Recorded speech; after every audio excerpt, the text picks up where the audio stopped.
संपूर्ण महाराष्ट्रात लोकप्रिय झालेले आमच्या कागल लाईव्ह या चॅनलला लाईक करा व बेल दाबून सबस्क्राईब करा. सध्याच्या बदलत्या हवामानामुळे कागलसह परिसरातील गावातून सर्दी, खोकला, तापाच्या रुग्णांच्या संख्येत दिवसेंदिवस वाढ होत आहे. गेल्या काही दिवसांपासून पहाटे थंडी, सकाळी ऊन, दुपारी ढगाळ वातावरण असल्याने एका दिवसात नागरिकांना तिन्ही ऋतूंचा सामना करावा लागतो आहे. एका दिवसात 3 वेळा बदलणाऱ्या हवामानामुळे साथीच्या रुग्णात वाढ होत आहे. औषधोपचार घेऊनही 8 दिवस खोकला, सर्दी, ताप हटत नसल्याने नागरिक हैराण झाले आहेत. बदलत्या हवामानामुळे सर्दी, खोकला, थंडी वाजून ताप येणाऱ्या रुग्णात वाढ झाली आहे. लहान मुलांपासून वयोवृद्धांपर्यंत रुग्ण सरकारी अथवा पर्यायाने खाजगी रुग्णालयात प्राथमिक उपचारासाठी धाव घेत आहेत.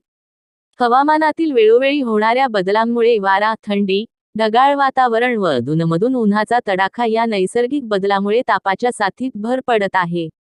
यामुळे रुग्ण वाढत आहेत. रुग्णालयात गर्दी होत आहे. अशा वातावरणाचा सामना करण्यासाठी आरोग्याची काळजी घेणे आवश्यक आहे. नमस्कार, मी डॉक्टर वसुंधरा युवराज देशमुख, वैद्यकीय अधिकारी, प्राथमिक आरोग्य केंद्र कसबा सांगाव येथे कार्यरत आहे. बोलण्याचं कारण हे की आता बदलत्या वातावरणामुळे थंडीचं वातावरण झालेलं आहे. कधी गरम वातावरण होतं, कधी थंड होतं.